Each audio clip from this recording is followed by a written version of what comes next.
parler évidemment de Gandhi. Ça sera le sujet principal, mais comme j'avais prévu de parler d'autres sages du 19e, je vais le faire. Ça va servir aussi un peu d'introduction à Gandhi. Je vous ai indiqué leurs noms sur le tableau. Et ce sont de grandes personnalités, vraiment toutes très attachantes, peu connues, enfin je pense relativement peu connues en Occident, à l'exception peut-être de Tagore, du poète Tagore, et pour les autres, Ramakrishna, Vivekananda, je pense peut-être ça sera une découverte, j'espère belle. Et ce sont des philosophes, ce sont des spirituels qui vont d'une certaine manière préparer le terrain, ouvrir des voies que va emprunter plus tard Gandhi. Donc je trouve important de resituer dans un contexte, et comme ça nous fait aussi la suite de ce que nous avons vu dans les 2 dernières conférences. Alors, tout de suite, je commence par Ramakrishna. Donc, ces dates, je vous les ai marquées, 1836-1886. C'est un brahmane d'un village bengali, issu d'une famille pauvre, mais très religieuse. Ramakrishna est célèbre pour ses expériences mystiques. Il étudie le Vedanta. Alors le Vedanta, on n'en a pas trop parlé jusqu'à maintenant, on a parlé des Védas. Le Vedanta... Ah oui, j'ai oublié l'annonce sur les portables. Donc il étudie le Vedanta, qui signifie en sanskrit l'aboutissement des Védas, l'aboutissement du Veda. Ce terme de Vedanta va désigner un important courant philosophique hindou, fondé très spécifiquement sur la notion de non-dualisme, la non-dualité. Quelque chose qu'on n'a pas trop développé cette fois, qu'on avait évoqué à d'autres reprises. Il y a parfois dans certains courants de l'hindouisme une dualité entre ce qu'ils appellent Purusha, l'esprit, Prakriti, la matière. Même si les deux sont imbriqués l'un dans l'autre, certains courants vont développer, on va les appeler les courants purushiques ou prakritiques, selon qu'ils vont donner la préférence, une domination à l'un plutôt qu'à l'autre, à l'esprit ou à la matière. Le Vedanta va s'inscrire en faux par rapport à cette vision dualiste, un peu manichéenne, et prôner le non-dualisme, la non-dualité, c'est-à-dire que tout est esprit et matière, que le moindre grain de matière est irrigué par l'esprit, et que toute parcelle spirituelle s'incarne dans la matière. Ce courant du Vedanta va être développé par Shankara au 8e siècle de notre ère. Et il y a plusieurs branches dans le Vedanta. Vous savez, tout est toujours très, très nuancé et très complexe dans la philosophie hindoue. Bouddhiste aussi, il y a beaucoup de courants. Et il y a un des courants du Vedanta qu'on appelle l'Advaita Vedanta. L'Advaita Vedanta. Qui en est une des branches, et l'Advaita, ça signifie justement la non-dualité. Donc l'unité, esprit, matière avant tout. Alors, Ramakrishna donc va être un de ces représentants modernes du Vedanta, et il va aussi étudier l'islam, il va étudier le christianisme, et il va rentrer en contact avec la société, on va dire, occidentalisée de Calcutta, qui est alors la capitale de l'Empire britannique. Il est convaincu que toutes les religions sont des chemins qui mènent au divin, et Sa réputation, c'est un personnage très charismatique, donc sa réputation devient vite très grande, alors qu'il ne voulait pas prêcher ni convertir qui que ce soit. Il ne parlait que le bengali, sa langue maternelle. Il n'écrivait pas lui-même, mais il confiait son enseignement à un certain nombre de fidèles disciples. Et lors d'entretiens assez intimistes, familiers, où il posait des questions, où il multipliait les anecdotes, où il chantait même parfois des poèmes. Ces entretiens ont été retranscrits sur la fin de sa vie, ce qui permet d'avoir accès à ce personnage vraiment hors du commun. Si vous avez l'occasion, vraiment je vous conseille de lire les entretiens, ça s'appelle les entretiens de Ramakrishna, qui reflètent donc l'enseignement qu'il a eu auprès de ses disciples. On l'appelle aussi parfois l'évangile de Ramakrishna, un côté un peu plus occidentalisé, mais les entretiens de Ramakrishna. Donc, son message est dans la droite ligne de ce qu'on a vu de l'hindouisme, appelé parfois à partir du 18e ou 19e néo-hindouisme, puisque c'est un hindouisme qui reste fidèle aux Védas, aux Upanishads, à tous ces textes qu'on a évoqués, mais toujours un petit peu plus adapté, peut-être un peu plus popularisé, moins métaphysique et plus adapté aux besoins des siècles modernes. Donc il va parler de l'union avec le divin, du rejet de tout attachement à l'argent, à l'ego, à l'ambition, et pour pouvoir se dépasser dans l'amour du divin. C'est un homme qui vraiment rayonne de sagesse, d'une très grande humanité, et aussi d'une grande tolérance et ouverture. Ce qui explique le succès de son message en Inde, mais aussi en Occident. C'est lui qui va faire connaître une grande partie de cette très ancienne spiritualité hindoue. Et en Occident, il devient inconnu, et c'est aussi son principal disciple qui va le faire connaître en Occident. Et son principal disciple, c'est le deuxième personnage que je vous ai indiqué, c'est Vivekananda. Alors, bon, je passe vite parce que le temps est limité. Je voudrais quand même consacrer évidemment l'essentiel du temps à Gandhi. Mais Vivekananda, c'est aussi un personnage très, très attachant. 1863-1902. Et lui aussi est issu d'un milieu bengali. Par contre, d'un milieu aisé. Et il va rencontrer à l'âge de 18 ans Ramakrishna, et il va le prendre pour guide sur la voie du Vedanta. Donc on est toujours dans cette voie de l'accomplissement, l'aboutissement des Védas. Et à la mort de Ramakrishna, ce jeune homme se voit confier la petite communauté que Ramakrishna avait créée, et il reçoit un nouveau nom. Il reçoit le nom de Swami, celui qui sait, et le nom de Vivekananda. Viveka, en sanskrit, c'est le discernement. Viveka, le discernement, c'est-à-dire voir les choses telles qu'elles sont, pénétrer les choses vraiment de l'intérieur, aller au-delà des illusions et des apparences. Donc, c'est un beau nom, Viveka, discernement, et Ananda, c'est la béatitude. Donc, Swami Vivekananda. Il devient moine errant, et il va, un petit peu comme Gandhi le fera plus tard, voyager dans l'Inde,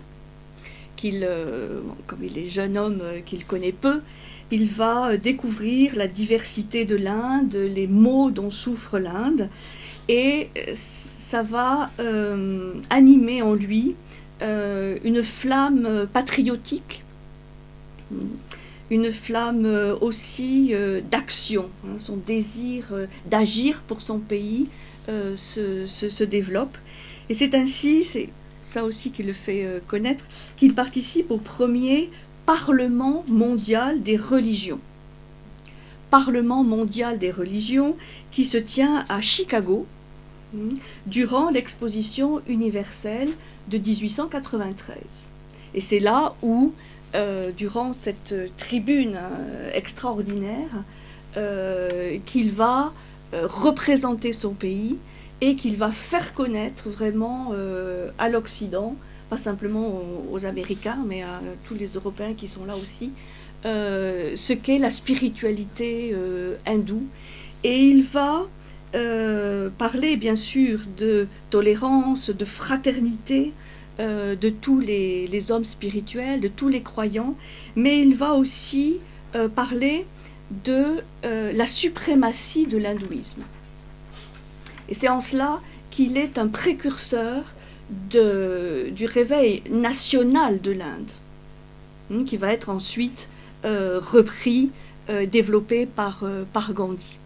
Alors, ça peut paraître un peu paradoxal, ouverture, tolérance à toutes les religions du monde entier, mais en même temps, une petite préférence pour le pays, et surtout ce pays qui, pour lui, a vu naître la plus ancienne des spiritualités.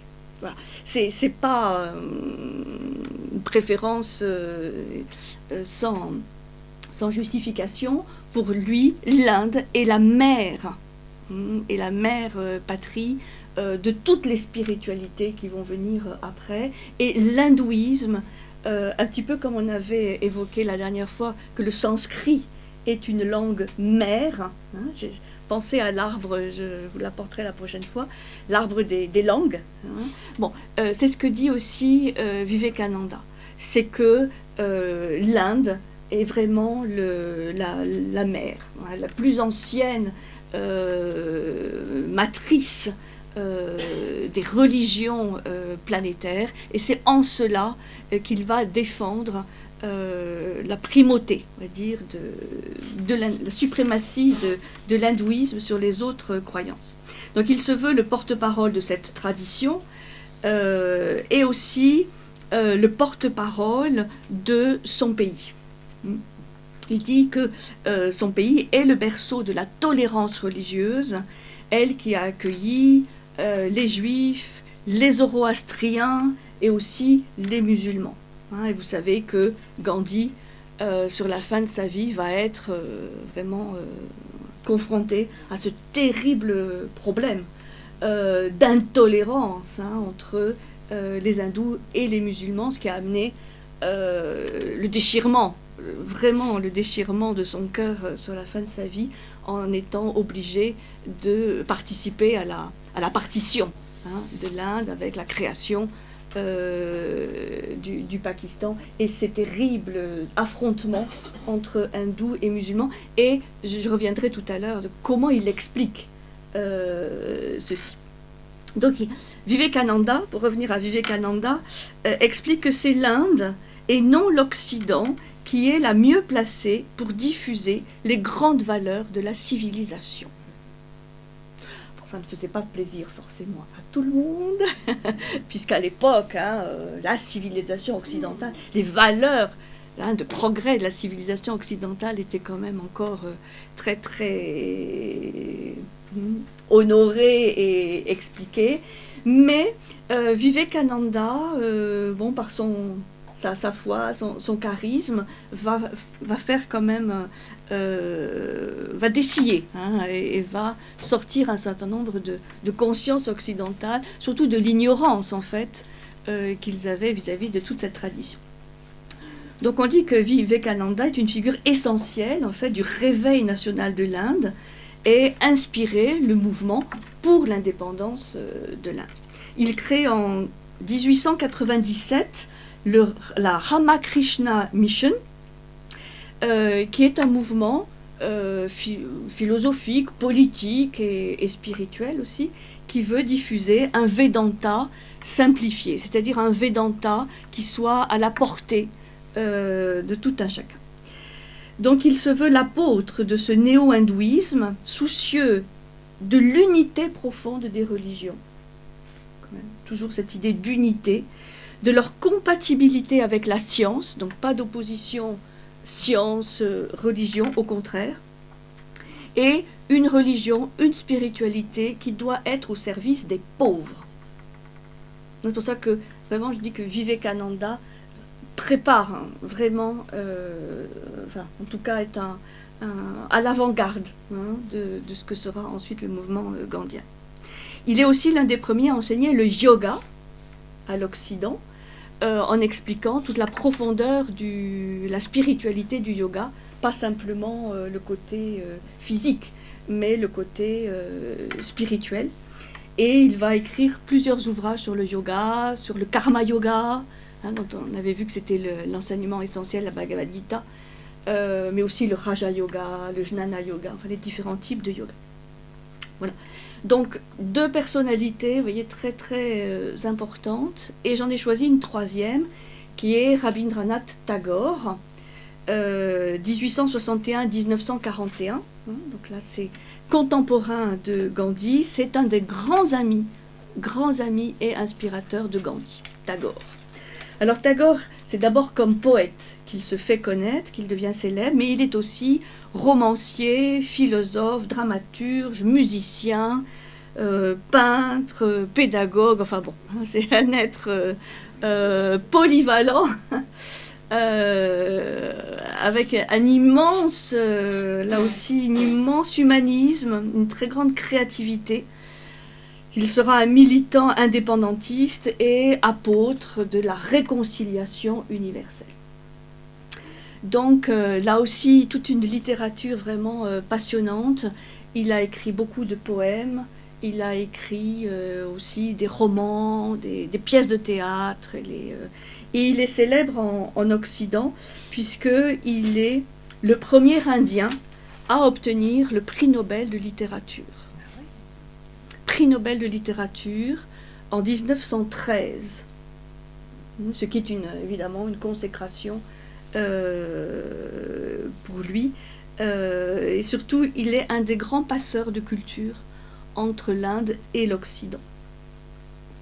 Deux de ses poèmes deviendront pour l'un l'hymne national indien en 1950 et pour l'autre l'hymne national du Bangladesh en 1972, puisque le Bengale est aussi sa terre natale. Vous voyez que ce Bengale, cette région du Bengale, a donné vraiment d'immenses figures philosophiques et spirituelles.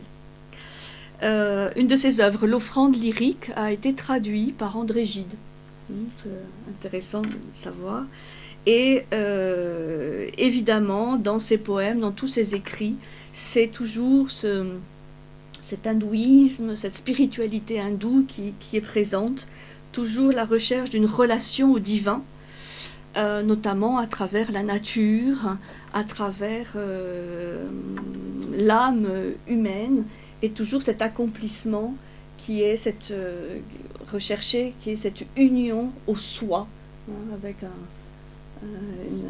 grand S, un S majuscule, l'union de chaque atma, de chaque âme à l'atman, c'est-à-dire à l'âme universelle, comme accomplissement et comme dharma, c'est-à-dire comme loi d'action de tout être humain. C'est pour ça que quelque part ce néo-hindouisme, en perdant un peu de sa profondeur métaphysique, de son abstraction métaphysique, va aussi se rapprocher de la conscience du peuple et aussi se rapprocher du message du Bouddha, qui, vous vous rappelez, était préoccupé par l'urgence du travail intérieur, et en laissant peut-être un peu de côté les réflexions trop abstraites, trop métaphysiques. Voilà ce que je voulais vous dire pour ces personnages. Si vous avez l'occasion de les lire, c'est absolument magnifique. Ça transporte dans le monde de la spiritualité hindoue. Alors, Gandhi, venons à notre monument.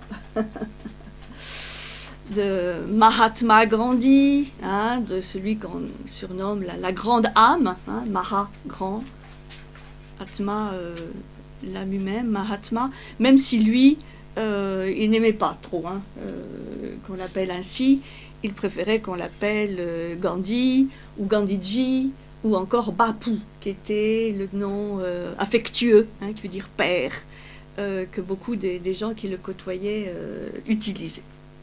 Donc, Gandhi, contemporain de Tagore, hein, 1869-1948, à peu près les mêmes dates que Tagore. Immense guide spirituel, homme politique, et il va œuvrer toute sa vie pour la liberté, pour la dignité de l'homme, pour la non-violence et évidemment pour l'indépendance de l'Inde. Il est parfois surnommé l'apôtre de la non-violence. Donc, évidemment, je vais développer tout ça. Donc, Mohandas, son nom complet, c'est Mohandas Karamchand Gandhi. Il naît donc le 2 octobre 1869 au nord-ouest de l'Empire britannique des Indes, dans une famille de riches commerçants du Gujarat. C'est l'état du Gujarat, et sa langue maternelle est donc le gujarati. Certains membres de sa famille avaient des postes politiques de gouvernance dans cette province assez importants depuis plusieurs générations. Donc, il est né dans une famille, disons, à conscience politique évidente, très grande conscience spirituelle aussi, et une famille hindoue, mais ouverte à d'autres pensées, et notamment à la pensée jain, au jainisme. Et on pense que cette pensée jain, hein, qu'on avait étudiée la dernière fois, qui accorde beaucoup d'importance à l'ahimsa, hein, c'est-à-dire la non-violence, le respect de la vie, un respect inconditionnel de la vie, va aussi influencer le jeune homme, hein, puisque sa famille est ouverte à cette influence. Donc, hindouisme et jainisme. Alors, vers l'âge de 18 ans, je vais être très courte sur sa vie. Il y a beaucoup de films, des ouvrages, des documentaires sur sa vie, hein, ce qui permet de suivre tout son périple. Moi, pour me consacrer plutôt à son message, hein, philosophique et politique. Mais quand même, deux, trois choses. Il part à 18 ans à Londres pour y faire des études de droit. Et à l'époque, ce qui est intéressant de se rappeler, c'est que, comme il le dira lui-même, puisqu'il va écrire son autobiographie plus tard, l'Empire britannique représente le modèle de civilisation à suivre. C'est-à-dire, hein, il est issu d'une famille qui ne remet pas en cause le modèle de civilisation et du progrès, hein, de l'Empire britannique de l'époque. Et Gandhi lui-même, jeune homme, est convaincu que c'est le meilleur système pour lui et pour son pays. Bon, donc il part à Londres faire des études de droit et il obtient le diplôme d'avocat. Et une fois son diplôme d'avocat en poche, il repart en Inde pour 2 petites années. Et puis, il va partir en Afrique du Sud.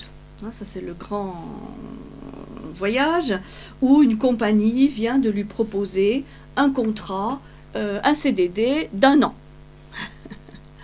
Donc, il part en Afrique du Sud pour y travailler. Et en fait, pour y travailler 1 an, et il y restera 20 ans.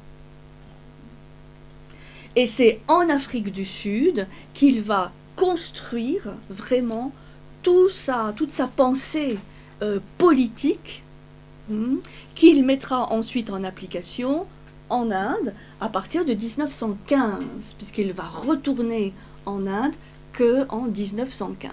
Donc 20 ans passés en Afrique du Sud. Alors cette expérience d'Afrique du Sud, elle est très importante. Pourquoi ? L'Afrique du Sud, bon, est sous, là aussi, sous le joug, on va dire, anglais, hein, après de moult guerres, la guerre des beurs, enfin, bon, donc on est passé des Néerlandais aux Anglais. Et donc, c'est en Afrique du Sud que pour la première fois, il va vivre dans sa chair les vexations, les humiliations de la part de ceux qui ont le pouvoir, c'est-à-dire les Blancs.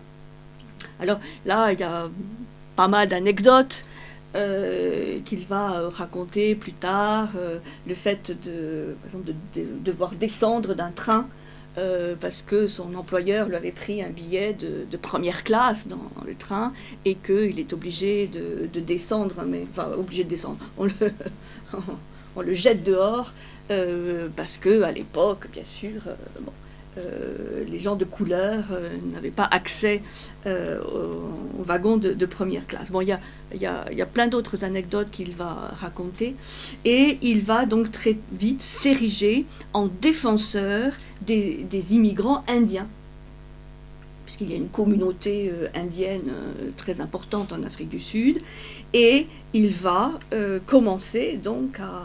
C'est un jeune homme qu'on nous présente timide, pas du tout à l'aise pour parler en public, pour mobiliser les foules, et malgré ce, eh bien, il va faire ses premières armes donc en Afrique du Sud, et très vite, les Indiens le suivent.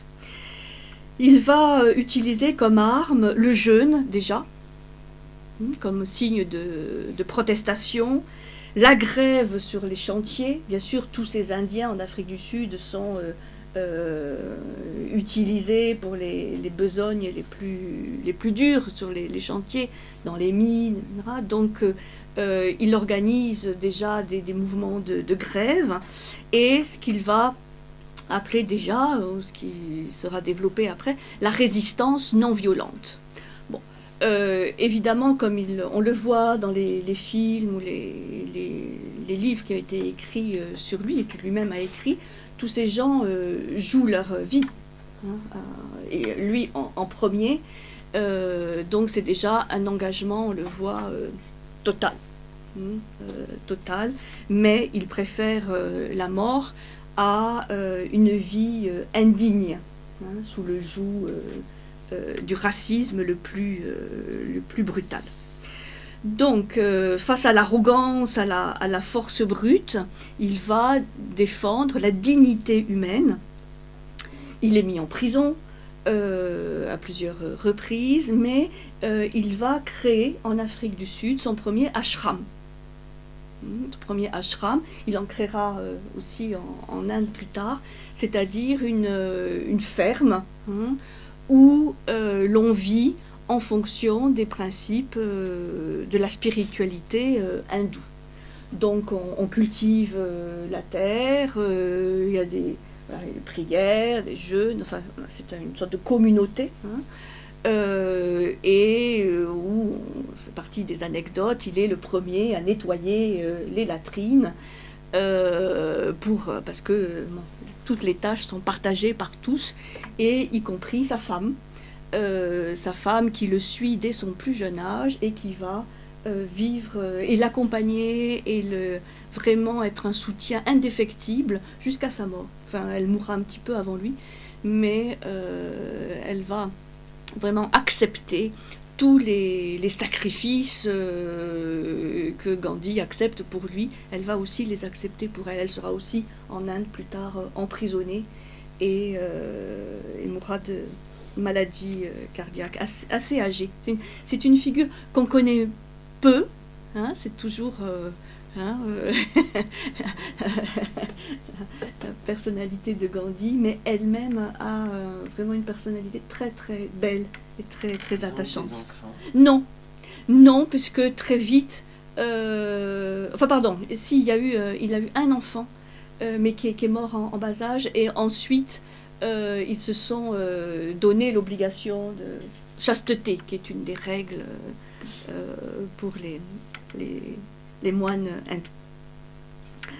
Donc, c'est ainsi que commence l'épopée de Gandhi en Afrique du Sud pendant 20 ans, et ensuite, de retour dans son pays, en Inde, qu'il ne connaît pas, en fait. Hein, c'est ça qu'il faut bien voir. Il y retourne en 1915, et c'est à partir de là qu'il va remporter tous ces spectaculaires succès. C'est vraiment comme une épopée. Et comme il ne connaît pas son pays, il va faire comme Vivekananda à l'époque, il va voyager, parcourir l'Inde dans tous les États, voir le peuple, discuter, et il va vraiment développer en Inde ce qu'il avait développé en Afrique du Sud, mais évidemment à une plus grande échelle. Et ce qui est absolument fantastique, c'est de voir à quel point ce petit homme qui était qui a toujours été assez timide, hein, c'est pas un grand meneur de foule, va être suivi par des millions et des millions d'Indiens. L'époque historique, évidemment, s'y prête. Il sera emprisonné plusieurs fois. Il va aussi créer un ashram donc, en Inde. Et il va évidemment être le promoteur de l'indépendance de l'Inde. On dit que le jour de l'indépendance, le 15 août 1947, il ne participe pas du tout aux festivités. Il reste seul parce qu'il porte le deuil de l'unité de l'Inde, puisque déjà les confrontations, les affrontements sanglants entre hindous et musulmans ont eu lieu, et il va travailler encore 2 ans à essayer de ce qui pourrait être sauvé de l'unité de l'Inde. Il voudrait arrêter les violences entre hindous et musulmans, et il va, après l'indépendance, se concentrer sur un essai de réconciliation entre hindous et musulmans, ce qui échouera. Donc on dit que c'est un Gandhi absolument dévasté, qui donne son accord finalement à la partition de l'Inde et à la création de l'État du Pakistan, puisque c'est la seule solution qui semble à lui et à ses compagnons pour éviter une véritable guerre civile, enfin, vraiment encore plus terrifiante. Et donc, il est assassiné en 1948 par un militant hindou, hein, qui fait partie d'un de ces courants hindous qui considèrent que la partition est une sorte de reconnaissance trop importante vis-à-vis des musulmans, et une sorte d'affaiblissement des hindous vis-à-vis des musulmans. Et donc il y a eu plusieurs tentatives d'assassinat, et une de ces tentives réussit, donc il est tué par ce militant. Ça fait partie de ces courants un peu fanatisés, hein, de l'hindouisme, qui ne voulaient absolument pas de dialogue avec l'islam. Il va écrire son autobiographie, qui s'appelle « Autobiographie ou mes expériences de vérité », qui paraîtra en 1929, qui est un très bel ouvrage. Alors, je ne vais pas en dire plus sur sa vie, pour me concentrer maintenant sur son message. Pour ça, je vais utiliser un livre qui s'appelle Hind Swaraj. Je vous ai marqué le titre là, parce que c'est vraiment un ouvrage qu'il écrit, enfin en tout cas qui est publié en 1909, hein, donc quand il est encore en Afrique du Sud, mais qui contient vraiment un peu son programme politique, et ce livre contient une critique extrêmement dure vis-à-vis de ce qu'il appelle la civilisation du progrès, la civilisation occidentale. Ça permet de bien comprendre son positionnement. Alors, ce qu'il faut savoir, c'est que chez Gandhi, il n'y a pas d'action sans méditation. C'est-à-dire, c'est vraiment une vie placée sous le signe de l'équilibre entre la méditation et l'action. Pas de méditation sans action, mais pas d'action non plus sans profonde méditation, profonde réflexion. On dit qu'il est très curieux et ouvert aux grands systèmes philosophiques, aux grandes religions, mais il va puiser l'essentiel de son énergie, de son inspiration dans les Védas, dans les Upanishads, et surtout, on dit, dans ce livre qui sera son livre de chevet, qui est la Bhagavad Gita. Donc ce petit chapitre au sein du Mahabharata, la grande épopée du Mahabharata. Et il est notamment marqué, on dit, par une des phrases de la Bhagavad Gita qu'il va reprendre comme principe directeur, rendre le bien pour le mal. C'est-à-dire ne jamais rendre le mal par le mal, la violence par la violence, mais toujours transformer la violence, l'agressivité par ce qu'on verra, la non-violence, l'amour, le respect, avec toujours, ce qui est frappant, un lien entre la fin et les moyens. Pour Gandhi, jamais une finalité, une fin ne justifiera d'employer des moyens qui ne soient pas cohérents, qui ne soient pas en cohérence avec la finalité. Donc, si c'est une finalité d'amour, de respect, de non-violence, toujours employer des moyens qui soient dans le respect, dans l'amour, dans la non-violence. Ne jamais répondre à la violence par la violence. C'est ça, hein, l'apôtre de la non-violence. Et évidemment, pour faire ça, ça suppose tout un cheminement intérieur. Un cheminement spirituel pour, disons, alchimiser tout ce qu'il peut y avoir d'émotions négatives ou de volonté de réponse, de réaction, disons, émotionnelle. Donc c'est à partir de cette phrase de la Bhagavad Gita, entre autres, qu'il va forger sa doctrine de la non-violence, qui signifie maîtrise de soi, respect de la vérité, recherche de la vérité, et surtout une très grande cohérence intérieure. C'est pour ça que dès son arrivée en Afrique du Sud, il était prêt vraiment à sacrifier sa vie pour essayer d'obtenir un peu de dignité et un peu de liberté pour ces gens qu'il voyait réduits en esclavage. Vous connaissez sûrement cette fameuse phrase qu'on lui attribue, probablement à raison, commencez par changer en vous ce que vous voulez voir autour de vous. Donc, si vous voulez changer l'environnement, si vous voulez changer le monde, ok, mais ça suppose de déjà commencer le changement en soi.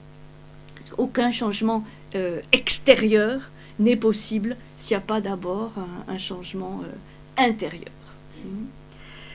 Donc les principes qui sous-tendent sa doctrine, sa vision, sont toujours une voie de combat intérieur dont le but est d'arriver à une forme de vie plus juste, plus solidaire et plus de coopération entre les êtres humains. Donc c'est ça que je vais développer maintenant. Donc, revenons à cet ouvrage, In Swaraj. Ce qui est intéressant, c'est qu'il va l'écrire très vite, en quelques jours, en Gujarati, dans sa langue maternelle, qui n'est pas du tout la langue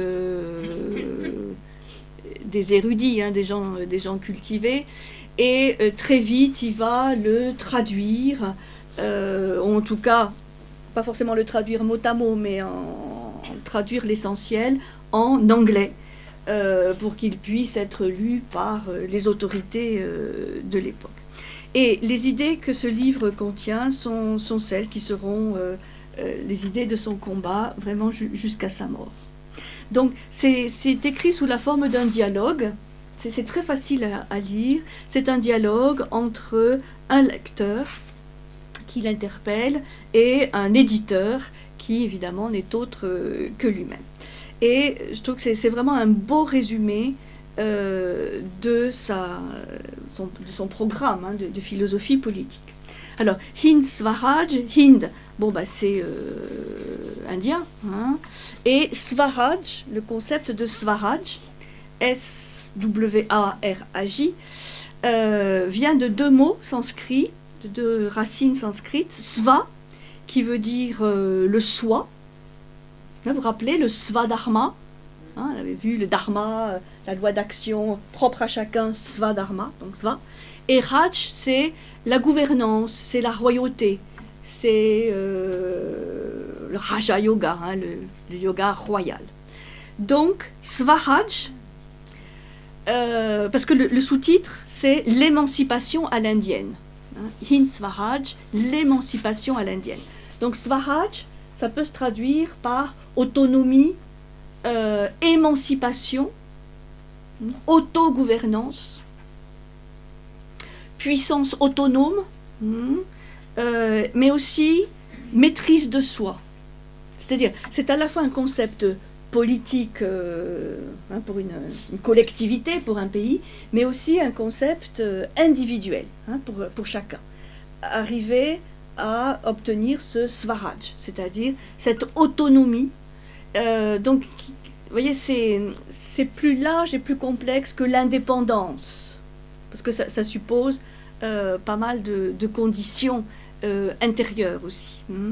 C'est le fait d'avoir une finalité spirituelle profonde et de s'affranchir de tout ce qui peut nous enchaîner, de tous les conditionnements, de toutes les suggestions que nous avons à vivre.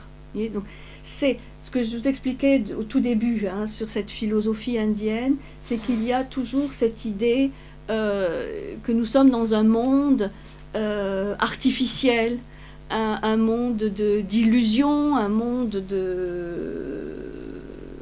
d'ignorance, et qu'il faut aller au-delà de cette ignorance, de ces illusions, pour percevoir vraiment le réel tel qu'il est. Donc, ça veut dire s'affranchir de tout ce qui nous sépare de cette vision du réel, de se défaire d'un certain nombre de conditionnements dont nous ne sommes pas toujours conscients. Donc, c'est une discipline de vie, évidemment, guidée par l'esprit. C'est aussi le fait d'être soi-même, son propre souverain, être son propre gouverneur, ne pas accepter d'autres autorités que la sienne propre, qui rejoint celle du divin, mais pas l'autorité d'un autre être humain. Pour lui, c'est vraiment la dignité humaine, elle est dans cette recherche du Swaraj. Alors, au VIe siècle avant notre ère, donc, c'est un terme ancien. Swaraj, c'était l'aptitude de l'ego personnel, du soi personnel, à coïncider avec l'infini du monde. C'est-à-dire cette capacité, on avait vu de l'image de la goutte et de l'océan, de l'atma à rejoindre l'atman. C'est-à-dire à devenir une âme transpersonnelle. C'est l'exemple que Gandhi nous donne, d'être devenu vraiment une âme transpersonnelle, où il y a pratiquement plus d'ego. Et dans un monde où il est un militant politique, c'est-à-dire il n'est pas un ermite dans sa grotte, protégé de toutes les problématiques politiques temporelles. Non, il est en plein combat, mais voilà, cette finalité spirituelle sera toujours présente. Et on ne peut le devenir, cette âme transpersonnelle, que par le dépassement, le sacrifice. Il explique à d'autres moments que le Swaraj, c'est un pouvoir que l'on obtient par une discipline pour se libérer des attachements et des conditionnements de toutes sortes. Alors, il y a ceux dont on est conscient, et puis il y a tous ceux dont on n'est pas forcément conscient. Et donc il croit, et il le dit clairement, que pour que les Indiens puissent être véritablement indépendants, il faut qu'il y ait dans le peuple un grand nombre de personnes qui cherchent à obtenir véritablement cette maîtrise de soi, ce contrôle de soi, et ne pas être aveuglé ou fasciné par cette société de consommation, cette civilisation du progrès, qu'il va dénoncer de manière très virulente, en tout cas dans cet ouvrage, qui ne fait que accroître et rendre prisonnier de désirs, notamment de biens dont on n'a pas forcément besoin. Puisque un des autres concepts qu'on verra tout à l'heure, le svadeshi, peut être traduit par la notion de sobriété. Se contenter de l'essentiel. Et vous savez comment il s'habillait très vite, enfin quand il est revenu en Inde, d'un simple pagne en lin qu'il avait tissé lui-même. J'y reviendrai. Donc voilà, la nudité, mais une nudité qui n'est pas dans l'ostentation, mais qui est plutôt le signe, le symbole de celui qui n'a pas besoin d'autres apparats pour être ce qu'il est. Donc, il va opposer cette notion de Swaraj à la notion de liberté telle que les Occidentaux la dépeignent. Et il va évidemment dire aux Anglais, votre liberté, ce que vous entendez, vous, par liberté, pour moi, c'est de l'esclavage. Parce que vous êtes complètement dans cette civilisation du progrès, à produire avec des machines, avec des trains, avec toutes ces machines qui font que l'homme est dépossédé de son pouvoir de production du début jusqu'à la fin du produit. Donc là, on a deux notions de liberté vraiment qui s'affrontent. L'une, c'est la liberté par la réalisation spirituelle. Enfin, il place vraiment son combat politique dans une perspective spirituelle, un accomplissement spirituel, une libération intérieure, et la notion occidentale anglaise, en l'occurrence de la liberté, qui est le fait de s'affirmer dans ce que l'on possède. Le pouvoir, les honneurs, les produits finis, etc. Pour lui, ne peut être un citoyen, et donc a fortiori un gouvernant, que celui qui détient le Swaraj, c'est-à-dire qui a une vie morale. Je reviendrai tout à l'heure, mais sur ce point qui me semble intéressant, c'est que les messages de Gandhi sont universels, sont atemporels, et ils peuvent nous être aujourd'hui, dans un tout autre contexte, fort utiles. Le gouvernement de soi-même va donner des atouts aux citoyens, se maîtriser, maîtrise qui s'exerce dans la non-violence, et toujours rechercher la vérité. Recherche de vérité. Alors, il me semble qu'il y a trois mots, ou trois concepts qui ont un rôle central dans le livre et dans la vision de Gandhi. Donc c'est ça que je vais développer maintenant. Trois notions qui sont du plus concret au plus spirituel. Ce que je vous ai marqué là. D'abord le rouet, la philosophie du rouet. En Occident, la philosophie du rouet, c'est les contes de fées. C'est les contes, encore les grands-mères racontés à la veillée en filant. Bon. Pour Gandhi, c'est une toute autre, autre chose.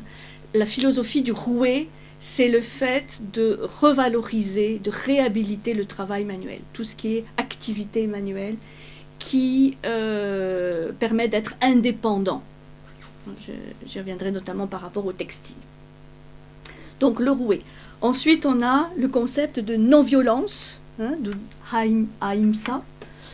Non-violence, respect, amour inconditionnel pour tout ce qui est vivant. Très important. Et un troisième concept qui est moins connu, qu'on appelle le satyagraha. Le satyagraha, qui est intraduisible parce que c'est un mot créé par Gandhi. Bon, à partir de deux racines, satya et graha, j'y reviendrai.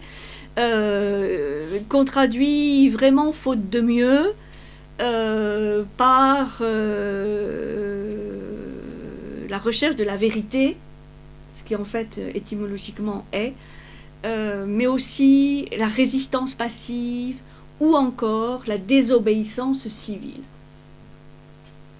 Mais c'est pas des bonnes traductions. Ça fait partie du génie de la langue sanscrite, de pouvoir comme ça inventer des mots à partir de racines. Et nous, on n'a pas l'équivalent. Mais bon. Donc, le satyagraha, qui est le troisième composant en fait, du Swaraj. C'est-à-dire le Swaraj, cette autonomie spirituelle et physique, elle s'obtient à travers trois outils. Le rouet, l'ahimsa et le satyagraha. D'accord ? Ça va ? C'est les concepts clés de Gandhi. Et tout ça nous amène à la notion de swadeshi, c'est-à-dire d'une sobriété, d'une rigueur, je dirais pas heureuse, parce que ça reprendrait le titre de Pierre Rabhi, vous savez, la sobriété heureuse, mais en fait c'est un peu ça. C'est-à-dire, c'est très stoïcien, dans le sens de se limiter à vraiment ce qui est essentiel. Donc, à partir de petits extraits du bouquin, on va essayer d'expliciter ces trois concepts, ces trois notions, qui constituent le programme politique, en fait, de Gandhi. On parle toujours de non-violence, mais il y a aussi les autres, qui sont l'ahimsa et le satyagraha. Quelque part, c'est des notions de l'hindouisme depuis le début, qu'on trouve déjà trouvé dans les Védas ou dans les Upanishads. Le rouet, c'est-à-dire toute la problématique du travail manuel. Bon, ça c'est vraiment un apport de Gandhi, parce qu'il se trouve qu'avec la colonisation britannique, des liens très puissants ont été cassés entre justement le peuple et toute cette activité manuelle.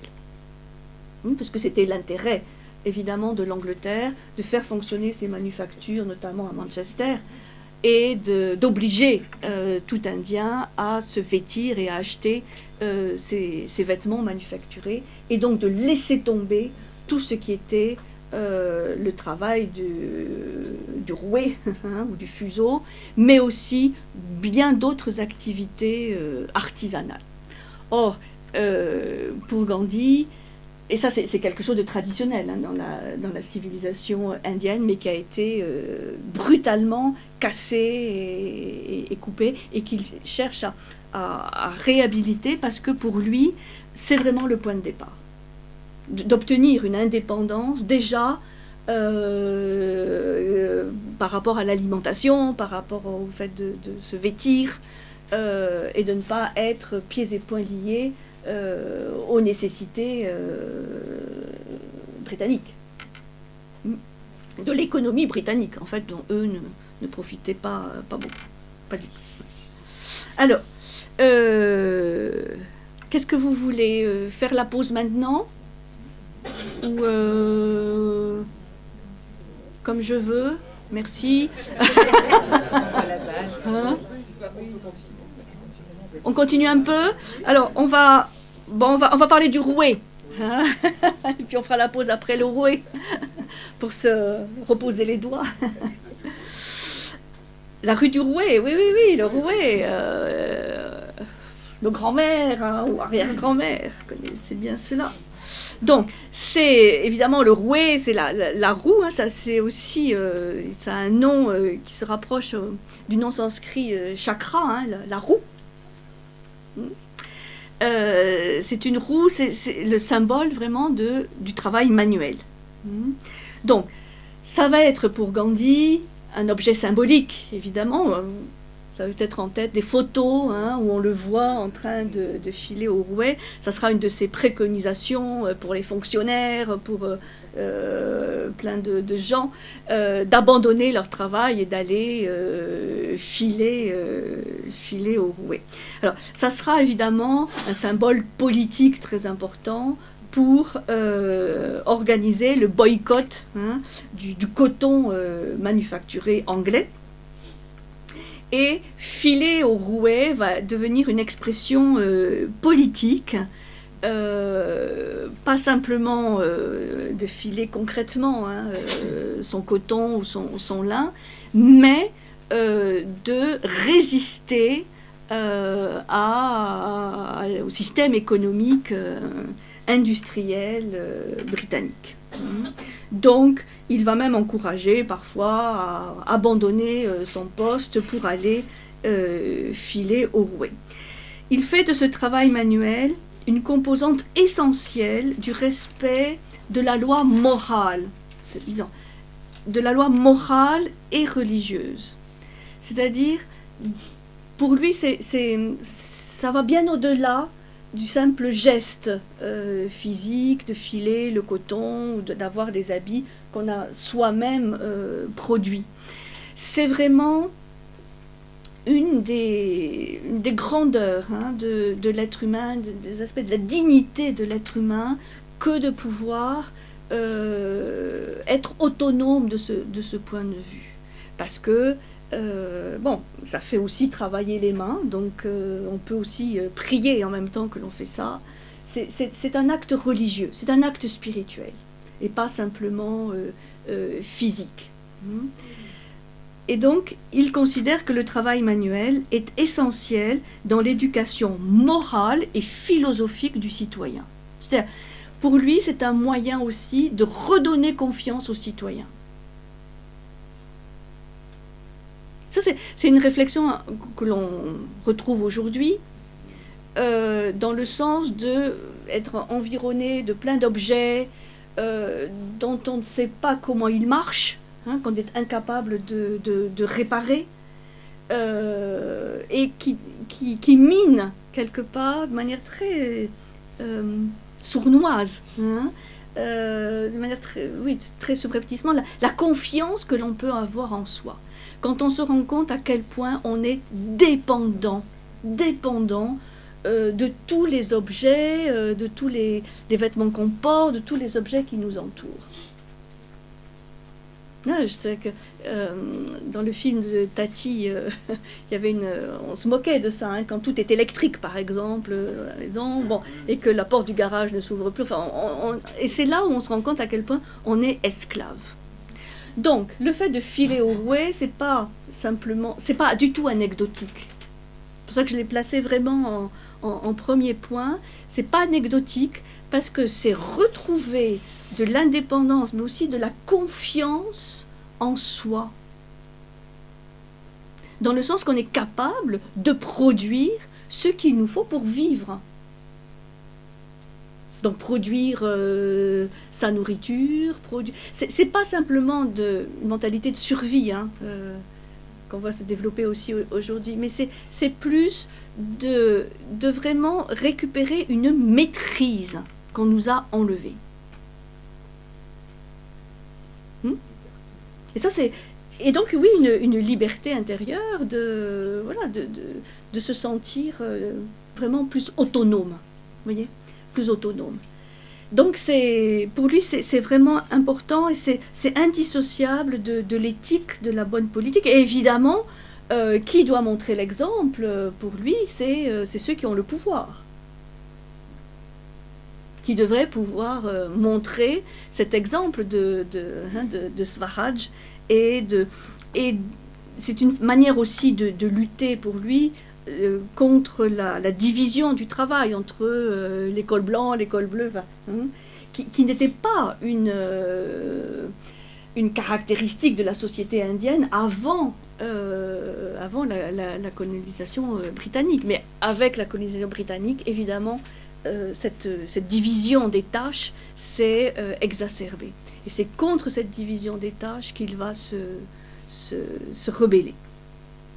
C'est donc un exercice spirituel de filer au rouet, et c'est en cela aussi, par tout ce travail intérieur qui se passe, qu'on peut accéder à la non-violence et à l'absence d'exploitation de l'autre. C'est-à-dire savoir qu'avec ces vêtements, avec ces objets, avec cette nourriture, on n'a exploité personne. Il n'y a pas de rapport de domination de certains vis-à-vis d'autres. Donc, le travail manuel, c'est aussi évidemment tout le travail de l'artisanat qu'il va opposer au travail déshumanisant de l'usine, le travail à la chaîne, où l'ouvrier est totalement dépossédé de son pouvoir de production. Il ne fait qu'un tout petit bout de la chaîne et il ne voit pas ce qu'il y a avant et après, outre les rythmes inhumains. Et donc là, c'est pour reprendre, vous voyez, possession de son outil de production, possession du process de production, et donc reprendre possession de sa vie. Symbole d'humilité, d'un pouvoir reconquis sur sa vie, un symbole d'indépendance, évidemment. Donc, comme Gandhi a vraiment ce génie de pouvoir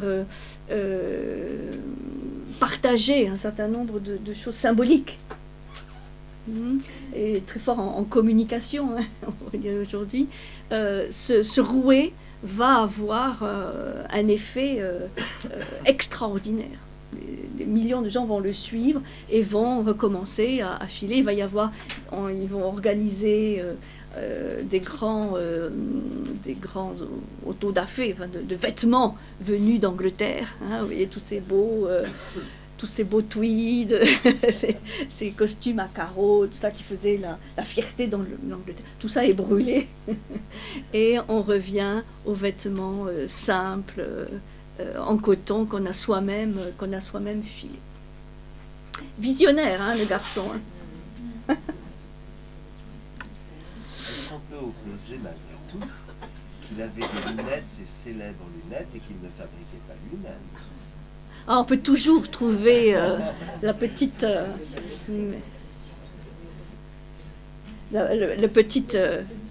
exception. Bon, voilà pour vous voyez la philosophie du rouet, cet objet qui va devenir vraiment symbolique de l'indépendance de l'Inde, parce que c'est une manière de dire aux Anglais, voilà, on n'a plus besoin de vos produits pour vivre. Bon. Là, on va faire la petite pause avant d'aborder l'ahimsa et le satyagraha, et je vous lirai quelques petits passages du livre. Alors, ahimsa, un peu de sérieux là. Alors, le terme ahimsa, en sanskrit ancien, ça signifie la sécurité, la protection. Sécurité, protection, et c'est un mot, un concept qui a été utilisé par le bouddhisme aussi, mais surtout le jaïnisme, comme on l'avait vu, dans le sens de non-violence. Ahimsa, vous avez le A privatif, c'est le désir de ne pas tuer. Ne pas tuer, respecter la vie, toute forme de vie. Et cette ahimsa, par cette influence jain, va prendre chez Gandhi une valeur vraiment d'arme de combat, si vous voulez, c'est l'intermédiaire entre le rouet et le satyagraha, le troisième élément. L'ahimsa, c'est aussi le fondement de la quête de la vérité. Mettez-vous là. Hein, le fondement de la quête de vérité. Dans la mythologie hindoue, Ahimsa, c'est aussi un autre de ses aspects, c'est l'épouse du dieu Dharma. Dharma, la loi cosmique, hein, celle qui contient la graine de toute chose, mais aussi l'accomplissement de toute chose. Donc Ahimsa, c'est la parèdre ou la shakti, enfin, c'est le côté féminin, hein, de la loi cosmique, hein, du Dharma, des grands principes qui gouvernent la nature en tant que telle et veillent à son harmonie. Hein. Dans l'Ahimsa, il y a la recherche vraiment d'une harmonie spirituelle intérieure. Ils ont un enfant, Dharma et Ahimsa, qui s'appelle Nara, qui représente le modèle de l'être humain archétypal, le modèle dont il faudrait se rapprocher. Donc, l'Ahimsa, c'est un concept à la fois philosophique, spirituel et politique. C'est la puissance d'amour alliée à la pureté du cœur. Puissance d'amour alliée à la pureté du cœur qui essaie de ne provoquer aucun dommage au nom des liens qui unissent tous les êtres vivants. Il y a un lien cosmique, un lien spirituel qui relie tout ce qui est vivant. Et le vivant, c'est pas simplement les êtres humains, hein, mais aussi les animaux, les végétaux, les minéraux, enfin voilà, tout ce qui est la vie. Et il y a une sorte d'exigence, de respect inconditionnel vis-à-vis de cette vie, et de cette vie qui est aussi en soi. Donc, Ahimsa, c'est aussi être libéré de toutes ces émotions négatives, des choses obscures, de sa colère, de sa haine, de ses peurs. Développer l'ahimsa, c'est laisser la place à un amour débordant pour tous les êtres vivants, au nom du triple lien, du lien avec soi-même, du lien avec les autres et du lien avec le cosmos, hein, avec l'univers.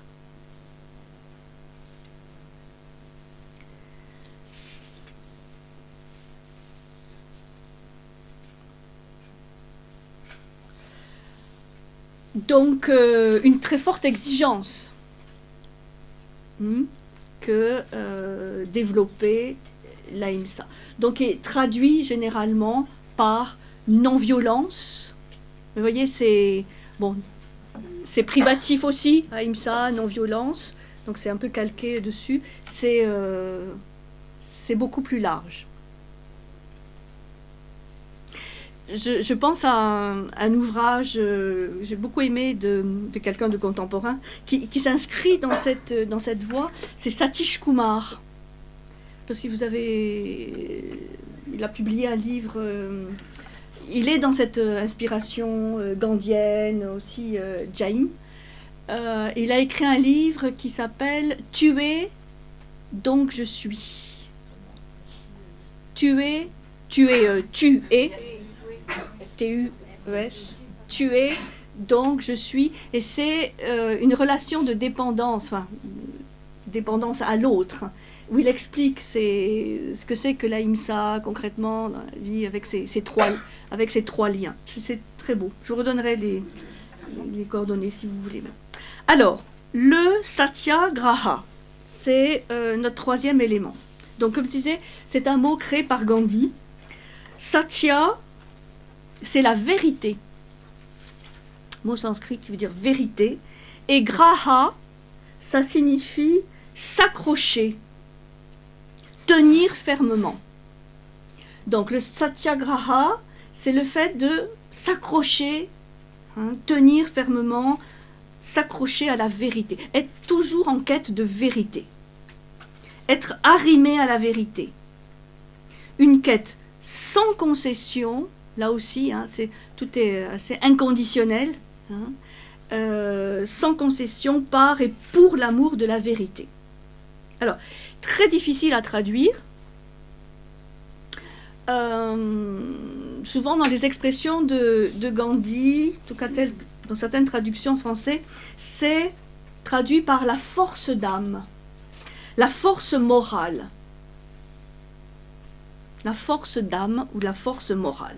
Vous voyez, c'est parce qu'ensuite c'est ça qui est devenu la résistance passive ou la désobéissance civile. Et on sait que Gandhi n'aimait pas le terme de résistance passive parce que le terme passif ne rendait pas du tout ce qu'il voulait, qui était au contraire quelque chose de très actif, hein, qui déborde aussi de l'intérieur. Donc, qui devait développer une grande puissance intérieure. Donc, cette notion de résistance passive ou même de désobéissance civile ne lui a jamais convenu. Mais c'est aussi, vous savez, le philosophe anglais Thoreau qui avait développé cette notion de désobéissance civile. Donc, ça a été souvent traduit comme ça. Mais moi, personnellement, je préfère la notion de force d'âme, de force morale, c'est-à-dire d'une profonde cohérence. Justesse, oui, cohérence entre ce que l'on pense, ce que l'on ressent, ce que l'on fait. Hein, une sorte d'intégrité. Intégrité éthique, intégrité morale. Donc, c'est pas simplement être dans l'absence de violence, mais c'est que ce devoir de non-violence est la condition nécessaire du devoir de vérité, être dans la vérité, vouloir toujours se rapprocher de la vérité. Et il dit,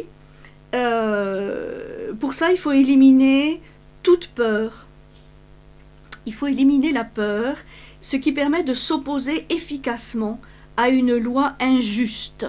C'est ce satyagraha, ce sentiment de justesse et de force morale qui va donner la force de s'opposer à une loi ou à un État ou à des politiques qui sont considérés iniques, qui sont considérés, eux, en dehors de la vérité.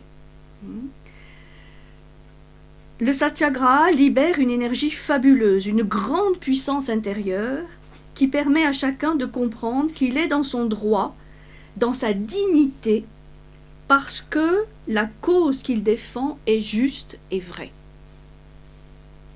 C'est ça qui, le combustible du satyagraha, c'est le fait de sentir qu'on est dans une revendication juste et vraie. Alors, ce mot a ensuite été utilisé pour toutes les grèves ou les arrêts de travail non violents. Hein, on disait alors, on fait un satyagraha.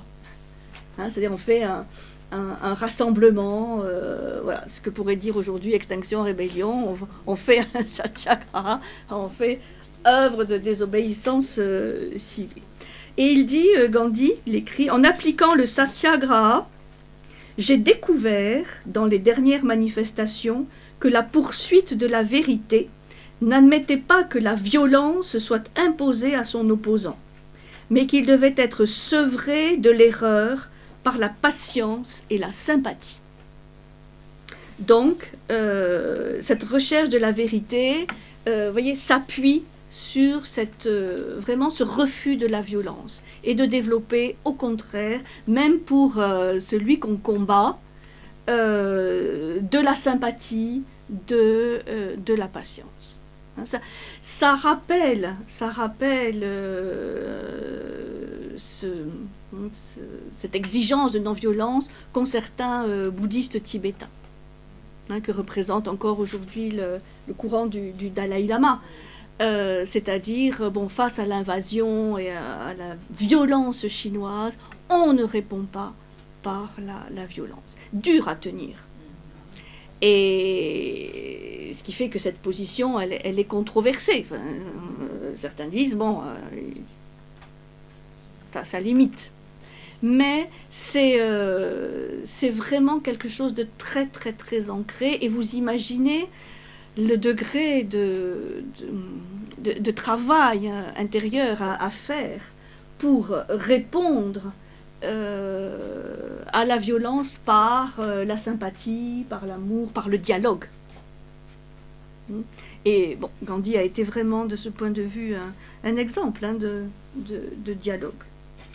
Beaucoup d'humilité, une immense force d'âme. Il n'est possible de cultiver le satyagraha que délivré de la peur de la mort. Bon, c'est Gandhi qui l'écrit. Des blessures et de la douleur, des fastes de la cour, des liens de la famille, des faux honneurs, de la fortune. C'est-à-dire, voilà, un détachement de tout ce qui peut nous attacher, nous conditionner. Tout le monde les a pas. Alors, il y a d'autres définitions du satyagraha, parce que c'est quand même une notion clé. Je vais vous lire un petit passage. Donc c'est un dialogue, comme je dis, entre le Candide, enfin le lecteur, et puis Gandhi. Le satyagraha, ou force d'âme, on le traduit en anglais par résistance passive. L'expression renvoie à la méthode consistant à entrer dans son droit en supportant, en endurant personnellement la souffrance infligée par l'homme. C'est dans son objet le contraire de la force des armes. Si on m'impose de faire quelque chose que je désapprouve et que je refuse de le faire, je fais usage de la force d'âme, c'est-à-dire du satyagraha. Par exemple, le gouvernement a promulgué une loi qui s'exerce sur moi. Je ne l'approuve pas. Si je m'attaque au gouvernement et que je fais annuler la loi, je fais usage de la force physique. Si je ne me plie pas à cette loi et subis le châtiment auquel on me condamne, je fais usage de la force d'âme, c'est-à-dire que je pratique le satyagraha. Je m'offre moi-même en sacrifice dans le satyagraha. C'est pour ça qu'il a toujours accepté d'aller en prison, voilà, toutes les injures, les insultes.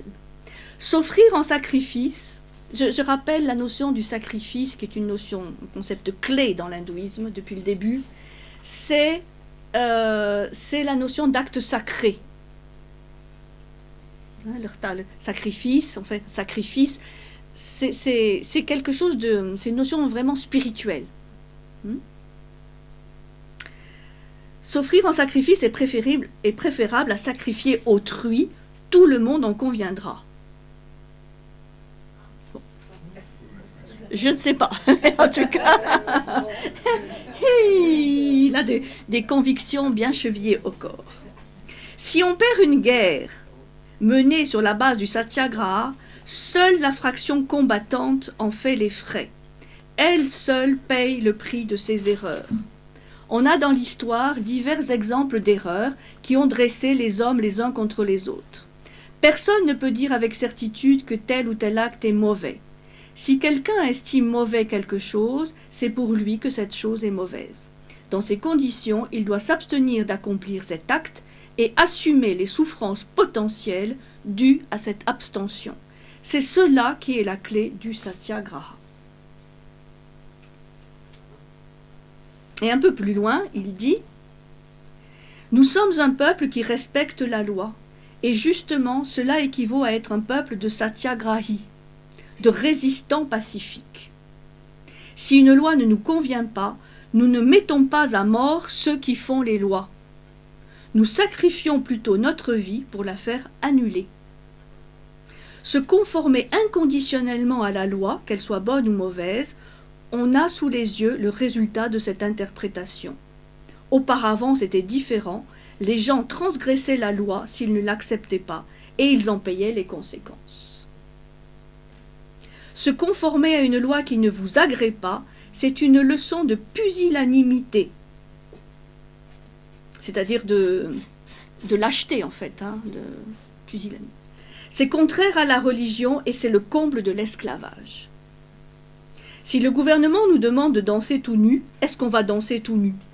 Si je fais de la désobéissance civile, je dirai à l'État « Gardez cette loi pour vous, je ne vais pas me mettre tout nu et danser devant vous. » Le fait est que nous sommes tombés dans un tel état de non-résistance que dans notre servilité, nous faisons des choses encore plus viles que de danser tout nu.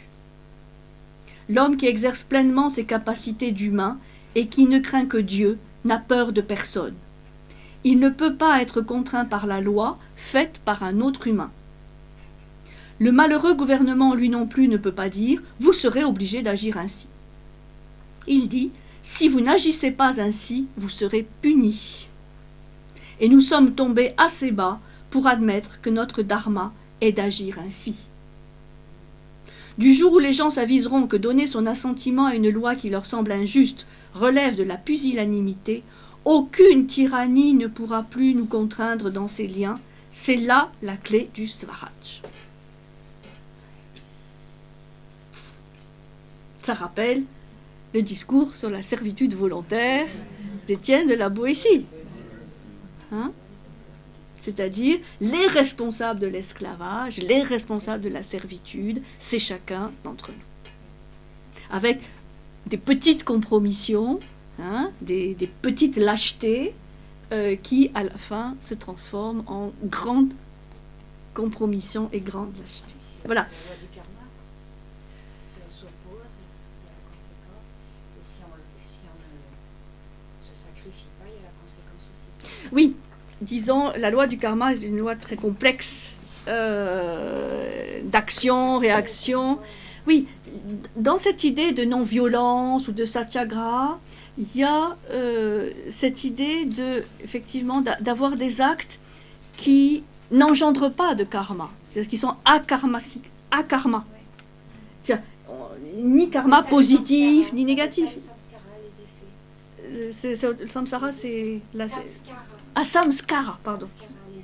Oui, il y a des effets. Donc, si on veut éviter les effets, quels qu'ils soient, il s'agit de, justement, essayer de réfléchir à une action qui soit akarmasique. C'est-à-dire de se situer un tout petit peu plus dans le fameux dharma, la loi d'action, ce qui doit être fait. C'est complexe, hein, parce que de toute façon, c'est le but du karma yoga, hein, qu'on avait vu dans la Bhagavad Gita, l'action juste, l'action qui n'engendre pas de karma. C'est celle vers laquelle on pourrait se rapprocher. Bon, vous voyez que ce triptyque, hein, Roué, Ahimsa, Satyagraha, vraiment parcourt tout le registre de l'expérience humaine. C'est très complet parce que ça part de quelque chose de manuel, et la philosophie des travaux manuels, pour la dignité de l'homme, jusqu'à l'expérience spirituelle, hein, la plus subtile. Alors,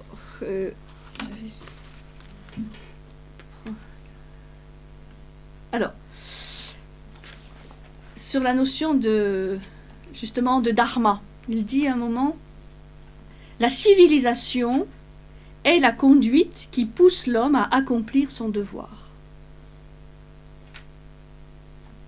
C'est intéressant. Qu'est-ce qu'on appelle civilisation, hein? On parle de civilisation occidentale, choc des civilisations. Oui, la civilisation est la conduite qui pousse l'homme à accomplir son devoir. C'est-à-dire, il y a toujours cette notion de dharma. Le monde est mu par le dharma, la loi d'action qui meut toute chose. Hein, vous savez, chez les bouddhistes, c'est le cœur, hein, c'est le moyeu de la roue, le dharma. Donc c'est ça qu'on appelle un homme civilisé est celui qui accomplit son devoir. Et accomplir son devoir, cela veut dire respecter la morale. Observer les principes de la morale, c'est parvenir à la maîtrise de son esprit et de ses sens. C'est à cette condition que nous pouvons nous connaître véritablement. Voilà ce que c'est que la civilisation. Ce qui s'y oppose ne peut que nous faire tort. C'est pour ça qu'il va développer une critique très virulente contre ce qu'il appelle la civilisation du progrès, qu'il faudrait vraiment mettre entre guillemets, parce que pour lui, cette civilisation occidentale, basée sur le fait de posséder les choses, de posséder les hommes, de posséder, d'être dans ce monde d'apparence et d'illusion, et d'avoir tourné le dos à la recherche du dharma, pour lui, c'est destructeur, totalement destructeur. C'est pour ça que, pour lui, les Anglais et les Occidentaux, de manière générale, se targuent d'être civilisés, et pour lui, ils sont que des esclaves.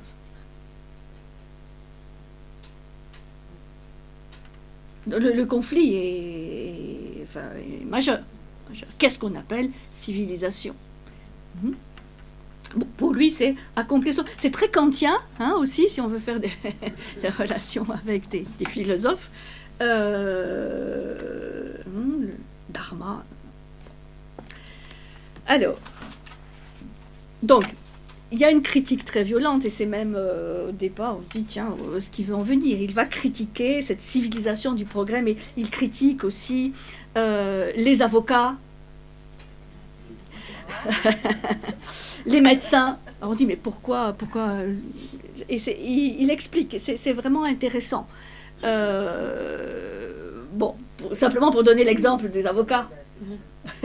Dit, bon, peut-être les gens pourraient trouver, s'ils dialoguaient, une sorte de médiation, et pourraient arriver à s'entendre. Mais le fait qu'il y ait des avocats qui sont là pour quand même défendre les clients et faire de l'argent, fait que ces avocats, finalement, séparent de plus en plus les gens, et ils arrivent à se combattre par avocat interposé, et ça éloigne la possibilité de dialogue et de médiation possible. Pour ça qu'il en veut aux avocats. Lui-même l'était, donc on comprend la logique. C'est pareil contre les médecins, les chemins de fer, tout ce qui est machine. On dit, bon, quand même, il va loin. Mais il a des arguments vraiment intéressants pour expliquer comment les chemins de fer aussi propagent les épidémies, font circuler des biens dont on n'a pas besoin, et rendent plus esclaves qu'autre chose. Hein. C'est toujours cette notion de... Les médecins, c'est pareil. Plutôt que de chercher le médecin, la médecine naturelle, hein, ou le médicament naturel qui pourrait soigner, on délègue sa santé à quelqu'un qui s'y connaît plus ou moins, et qui va faire marcher aussi la consommation de médicaments de plus en plus, et de rendre les gens dépendants. Bon, ça fait partie de son combat politique. De mettre en évidence des éléments dont on est dépendant, hein, dont on est esclave, sans forcément s'en rendre compte. Est-ce qu'il prenait le train pour visiter l'Inde, enfin pour Toi, tu cherches toujours la Alors, c'est le virus transmis par il marchait beaucoup. Vous connaissez le fameux exemple de la marche du sel, hein, contre la taxation du sel. Après, bien sûr qu'on peut trouver, comme en chaque être humain, des contradictions. Donc ses lunettes, le fait qu'ils prennent le train, etc. Bon, toujours. Ou la violence qui peut s'exercer dans le couple, parce que la pauvre femme de Gandhi, au départ, elle n'était pas tout à fait d'accord pour laver les latrines. Et il lui a fait comprendre que c'était quand même la règle de l'ashram, donc il fallait qu'elle s'y plie. Alors, est-ce que c'est de la violence? Bien sûr, peut-être, j'en sais rien. On peut toujours trouver, comme on dit, pas la petite bête, non, la poussière, ou c'est quoi, la poutre, non? Il y a une image comme ça, la paille et la poutre. Bon, donc moi je suis toujours partant du fait de, déjà, regardons les poutres que nous avons dans nos yeux avant de chercher la petite paille. Mais bon, ça c'est personnel. Alors, une autre citation que j'avais choisie, 94. Vous savez, l'Inde c'est grand, hein, aussi. Hein. Alors, c'est un autre petit passage intéressant sur la civilisation. Réfléchissons avant tout à cela. Le mot de civilisation, à quel état de choses renvoie-t-il? La véritable identité de cette civilisation réside dans le fait de situer le sens suprême et le but ultime de la vie humaine dans le confort physique et la connaissance du monde extérieur. Là, il parle de la civilisation, du progrès, la civilisation occidentale. Réside dans le fait de situer le sens suprême et le but ultime de la vie dans le confort physique, la connaissance du monde extérieur. Je vous livre quelques exemples à méditer. Bon. Et il donne plein d'exemples de l'Europe qui vit plus âgée, qui dans des habitations de meilleure qualité, qui se servent d'armes à feu. Enfin, il donne plein d'exemples qui sont pour nous des signes du progrès, ce qu'on appelle civilisation du progrès, et qui pour lui ne le sont pas du tout. Pas du tout. Avant, on réduisait les hommes en esclavage par la peur des coups, mais maintenant, on les réduit en esclavage par l'appât du gain et du plaisir. On voit aujourd'hui apparaître des maladies qu'on ignorait auparavant, et les médecins se sont mis en devoir de trouver comment en venir à bout. C'est ainsi que les hôpitaux se sont développés, ce qui est considéré comme une marque de civilisation. Ce qui est intéressant, c'est que bon, c'est assez radical, mais vraiment, c'est assez décapant. Parce qu'au début, on se dit, mais pourquoi les avocats, pourquoi les médecins, pourquoi les chemins de fer, les machines, enfin on est quand même encore attaché au fait d'associer tout ça au progrès. Parce que nous sommes tellement dans cette vision du progrès, et que là, vraiment, ça fait réfléchir. Il semble plus parler de la prévention, alors que nous, on est dans une civilisation de la réparation a posteriori, c'est-à-dire on attend d'être malade ou d'être pas bien, de s'être dédéclairé pour aller se faire soigner. Ah oui. Et lui, il prépare plutôt... C'est le principe de la médecine traditionnelle, on avait vu la médecine ayurvédique, où bien entendu il s'agit de rester en bonne santé, donc de prévenir, oui, c'est sûr. Alors, il y a une question intéressante qui lui a été posée. Après l'indépendance, il y a un pasteur américain qui lui demande pourquoi les Indiens, qui avaient plus ou moins réussi à obtenir l'indépendance par des moyens pacifiques, ne parvenaient pas à endiguer les violences intercommunautaires qui s'étaient produites après l'indépendance. Parce que, bon, ça s'est fait quand même avec des violences. Vous avez peut-être en tête le fameux massacre d'Amritsar. Bon, ça s'est quand même fait avec des violences. Et Gandhi répond, parce que ça c'est quelque chose qui a miné, enfin vraiment sa fin de vie. Il répond qu'il avait fini par comprendre que nombre de ses concitoyens n'avaient pas pratiqué le satyagraha, mais qu'ils avaient effectué seulement de la résistance passive. Beaucoup d'entre eux, alors qu'ils prétendaient résister de façon non violente, avaient de la violence dans le cœur. C'est-à-dire qu'en fait, c'était un peu un satyagraha de façade, mais qu'ils n'avaient pas extirpé toute la violence de leur cœur. Et donc cette violence, eh bien, elle s'est exprimée contre les musulmans. La seule résistance passive n'est qu'une arme des faibles. Et donc, il explique aussi, c'est une erreur de croire qu'il n'y ait pas de rapport entre la fin et les moyens. Et cette erreur a entraîné des hommes considérés comme croyants à commettre de terribles crimes. C'est comme si vous disiez qu'en plantant des mauvaises herbes, vous pouviez récolter des roses. Ça, je trouve ça très intéressant, cette relation qu'il doit y avoir entre la fin et les moyens. La fin ne justifie jamais des moyens violents. Et donc, il reconnaît qu'en fait, cette violence, elle n'a pas été extirpée du cœur de tous ceux qui ont fait la révolution, et c'est ce qui a créé ensuite ce conflit. C'est pas facile, hein, extirper la violence. Bien sûr, c'est pour ça que... Oui, tout à fait. Alors...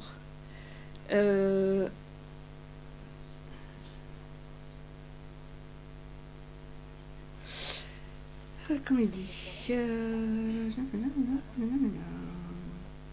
En revenant sur ce qu'on a dit tout à l'heure, on peut considérer que le pays sortira de l'esclavage si nous nous libérons nous-mêmes de l'esclavage.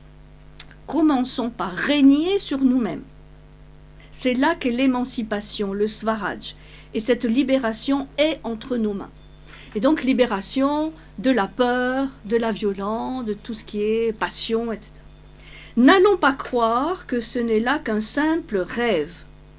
Se contenter d'admettre cette idée, les bras croisés, ce n'est pas le Swaraj. Le Swaraj que je veux vous décrire est tel qu'une fois qu'on y a goûté, on s'efforce sa vie durant de le faire goûter aux autres. L'essentiel est d'en faire l'expérience chacun par soi-même. Quelqu'un qui se noie ne peut pas secourir une autre personne, mais un bon nageur peut la ramener à la rive. Si on parle d'émanciper les autres tout en vivant soi-même comme un esclave, il n'y a aucune chance d'aboutir. Bon, vous voyez, c'est exigeant comme voie. Alors, tout ceci nous amène au dernier concept, le Swadeshi, qu'on traduit par la pratique de la sobriété. Et donc, c'est un vieux concept aussi que Gandhi a remis au goût du jour en disant que c'est essentiel pour limiter les effets collatéraux de nos actions, c'est-à-dire du fameux karma, l'enchaînement de causes et d'effets, d'action-réaction. C'est-à-dire se restreindre à l'usage des ressources locales de notre environnement et ne pas céder à la société de consommation.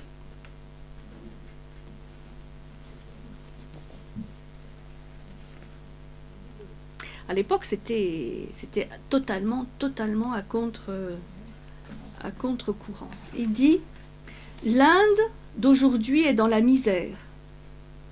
En vous disant cela, j'en ai les larmes aux yeux et la gorge serrée. Je me demande vraiment si je pourrais vous convaincre complètement de ce que je pense. Mon opinion, c'est que l'Inde n'a pas été écrasée par les Anglais, mais par la civilisation du progrès. Elle est tombée sous l'emprise du progrès. Il y a encore moyen d'y échapper, mais les jours passent et le temps presse. La religion m'est chère et donc ma plus grande tristesse est de voir la religion corrompue en Inde.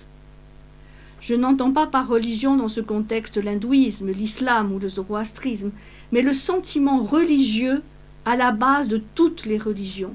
Et ce sentiment religieux disparaît. Nous nous détournons de plus en plus de Dieu. Vous voyez cette mise en accusation de la civilisation du progrès qui est accumulation de biens matériels qui nous rendent esclaves et conditionnés. Donc Swadeshi, c'est se restreindre, je dis, à l'usage de ressources qui se trouvent dans notre environnement immédiat. C'est le retour aux techniques traditionnelles, l'autosuffisance. Donc de vivre plutôt dans des villages que dans des grandes villes, de faire des fermes ou des ashrams à taille humaine. Enfin, voilà, il revient à ce qu'était l'Inde d'autrefois. C'est sûrement vrai. Mais il a quand même bien méconnu le phénomène de séparatisme qui était déjà très ancré chez eux. Si à un moment donné ça a débordé avec cette violence, ça je pense qu'il ne l'avait pas imaginé. Il l'a imaginé. Il connaît la nature humaine, mais il a eu, je crois, cette vision d'une possibilité d'unir, enfin vraiment d'une union chez les Indiens, quelle que soit leur confusion. Je pense qu'il était tout à fait lucide sur ce point. Simplement, il a vu à quel point c'était difficile. Ce Swaraj et parce que là, on touche au cœur même de la nature humaine. De l'égoïsme, de la séparativité, je vous avais dit, les textes qui mettent en avant la grande hérésie de la séparativité, donc de se croire séparé des autres. Ne s'est jamais attaqué au problème des castes, finalement. C'est un peu surprenant. Si, bien sûr. Il s'y a attaqué, il a critiqué l'existence des intouchables, et lui-même, disons, bien sûr, il a critiqué, pas le système traditionnel des castes, mais ce que les castes étaient devenus, c'est-à-dire en fait des classes sociales, parfaitement étanches, et sclérosées. C'est ça, bien sûr, il a critiqué. Et surtout l'existence de ces fameux intouchables. Puisque dans le système traditionnel des castes, il n'y a pas d'intouchable, puisque tout être humain fait partie, évidemment, puisque c'est une question de nature intérieure, d'une caste. Il n'y a pas d'intouchable. C'était devenu finalement une conséquence du système aussi industriel, et qui a créé cette classe de sous-hommes. Mais bien sûr qu'il l'a critiqué, bien sûr, oui. Tu veux dire que c'est le colonialisme qui aurait poussé à ce genre de séparation? Ça, c'était avant, mais ça a accru. Oui, parce que c'était de la main-d'œuvre bon marché, on faisait faire toutes les basses besognes que les autres ne voulaient pas faire. Donc ça oui, c'est pas la cause, mais ça. Qu'est-ce qui a fait éclater alors la partie avec les musulmans? Il y a eu quelque chose, puisqu'avant ils avaient cohabité pendant Mais ils avaient cohabité, mais pas dans les mêmes proportions non plus. C'est-à-dire, on peut dire que quand il y a un conflit, il y a une responsabilité partagée. C'est-à-dire, il y a une responsabilité des hindous, et il y a une responsabilité aussi des musulmans, qui ont, enfin là, ça serait très long, ça fait partie de l'histoire de l'Inde, mais qui ont commencé à prendre des prérogatives, à être plus conquérants, à prendre les emplois des Indiens, etc. Et donc, il y a eu un sentiment de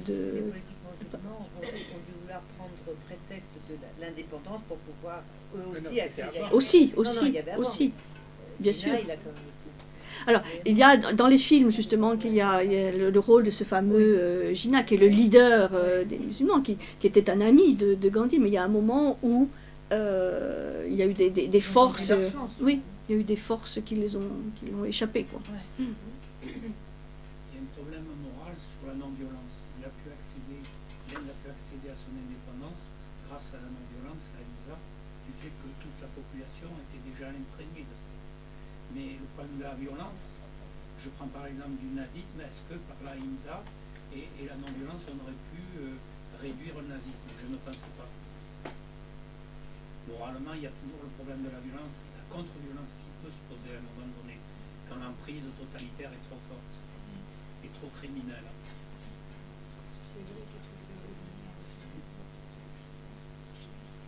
C'est compliqué. Disons, là, comment dire, c'est toute la problématique d'une vision spirituelle face à un enjeu politique majeur, c'est-à-dire une population tenue en esclavage, ou c'était l'apartheid en Afrique du Sud. Enfin, là, il y a un enjeu vraiment politique très puissant, et de l'autre, et qui demande des décisions rapides, avec une vision spirituelle qui, elle, s'exprime vraiment dans le long terme. C'est la notion du samsara, c'est-à-dire des cycles d'incarnation, pour petit à petit arriver à cette ahimsa, à ce svaraj. Donc, je reprends un autre exemple. Qu'est-ce qu'on reproche, certains reprochent au Dalai Lama actuellement? D'avoir finalement signé la mort du Tibet. Et donc la mort de la spiritualité tibétaine. Ce qui est en partie vrai, puisqu'aujourd'hui, c'est l'Occident qui reprend le flambeau de cette tradition spirituelle, et le Tibet n'existe plus en tant que tel. Le Dalai Lama explique que ça fait partie aussi du karma du peuple tibétain. C'est-à-dire, lui, là, sa réponse en disant que le karma, c'est aussi quelque chose de collectif. Donc, un peuple a aussi un karma. Et que c'est peut-être le karma du peuple tibétain que d'être sous le joug chinois aujourd'hui, pour qu'ils comprennent un certain nombre de choses. Enfin, que ce soit toujours dans le sens d'une évolution de conscience. Et que lui, il n'est rien pour s'opposer à cela. C'est pour ça qu'il reste fidèle à cette ligne qui est extrêmement difficile à tenir, de non-violence. Et c'est des massacres de milliers de moines tibétains, c'est la plupart des monastères qui ont été détruits, c'est terrifiant, terrifiant. Et il est parti en exil parce qu'il ne pouvait pas faire autrement, et il tient cette ligne, ce que certains lui reprochent, en disant mais il fallait... là c'est quand même aussi le pot de fer et le pot de terre. Le Tibet, par rapport à la puissance chinoise, fait pas le poids. Donc, que faire? Donc, là, par rapport au Tibet, on est trop court pour savoir qu'est-ce que ça donnera dans 5 siècles, dans un millénaire, si cette spiritualité bouddhiste tibétaine ressurgit, peut-être grâce à l'Occident qui l'a maintenu en vie et qui repartira là-bas. Ça fait partie de la philosophie des hommes, qui s'exprime sur vraiment du long terme, du long terme. Alors par rapport au... Qu'est-ce qu'on pouvait faire? Je ne sais pas ce qu'on pouvait faire, moi j'y étais pas.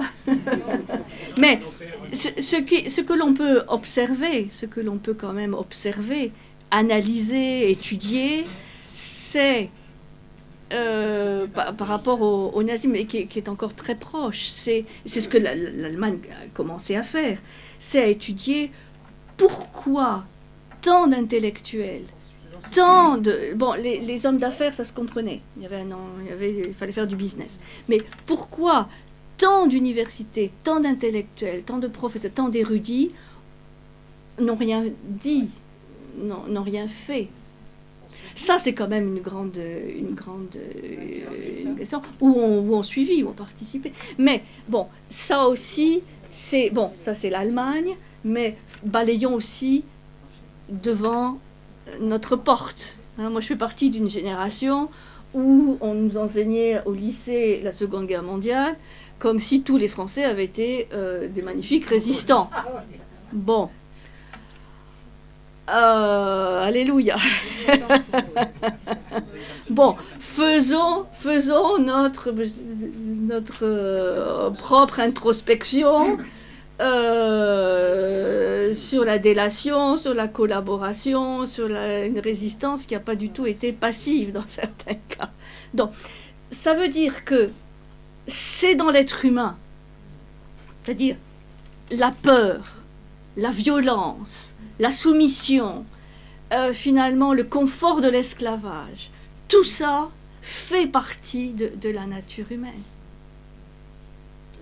Et la lâcheté, la compromission, voilà.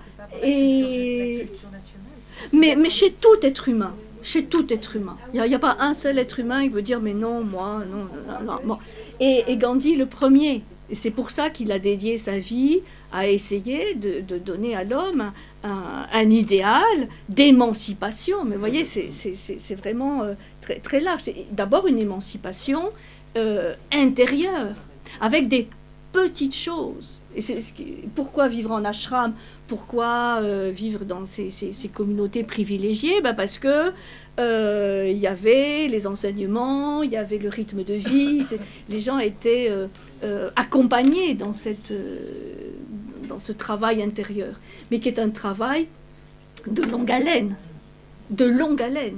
parce que extirper les peurs, extirper la violence, extirper l'égoïsme, la séparativité, c'est énorme, c'est le combat de Gandhi, qui s'est trouvé là, à une époque historique très, très particulière, mais il serait probablement, dans ses autres incarnations, il était déjà dans cette perspective d'un accomplissement spirituel.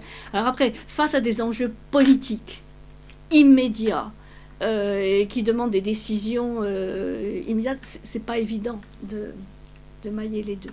Mais je trouve intéressant quand même de l'étudier, parce que par rapport à aujourd'hui, dans un tout autre contexte, mais on parle de plus en plus de l'effondrement de la civilisation et de nos systèmes, et la violence, qu'on voit un peu partout, ça ramène à soi, pas dans le sens de l'égoïsme, mais du travail intérieur, et qui peut, à petite échelle, parce qu'on est toujours dans des circuits de proximité, faire changer un peu les choses. C'est pour ça que par rapport à ce qu'on appelle la philosophie de la transition, c'est-à-dire qu'est-ce qui va nous amener à une autre manière de produire, de se comporter, de consommer, il peut nous donner des pistes. On n'est pas l'Inde, c'est un tout autre contexte, mais il y a des éléments intéressants, qu'on peut essayer de transposer, chercher le mot, de transposer. En tout cas, c'est toujours un changement qui part de l'intérieur. Ce qui est intéressant, et comme au XXe siècle, on a vécu quand même les pires violences et les pires guerres, on sait aujourd'hui que les idéologies qui essaient de changer l'homme de l'extérieur à l'intérieur, ça ne marche pas. Et ça fait des millions et des millions de morts. Même avec des camps, ça ne marche pas. Donc, le changement, c'est ce qu'il disait, soyez vous-même le changement que vous voulez pour la société. Le changement commence déjà par soi. La révolution intérieure. Le changement commence par soi. Diderot avait dit dire que l'homme est un composé de force et de faiblesse, de lumière et d'aveuglement, de bien et de mal. Ce n'est pas lui faire son procès, c'est le définir. Bien sûr. Diderot. C'était un gars bien, ce Diderot. C'était l'époque des Lumières, bien sûr. Et moins on reconnaît ce côté obscur, plus il nous manipule. C'est pour ça que, affronter toutes les petitesses, sans déprimer. Voilà, je suis lumière et ombre. Bon, ok. Donc, affronter les ombres, oui. Et les travailler, les transformer. Pour ça qu'on fait de la philo, nous, ici. C'est la maison de la philo, quand même. Au cas où vous ne sauriez pas. C'est pas simplement pour vous faire acheter un bien de consommation. C'est pour essayer de se transformer un peu.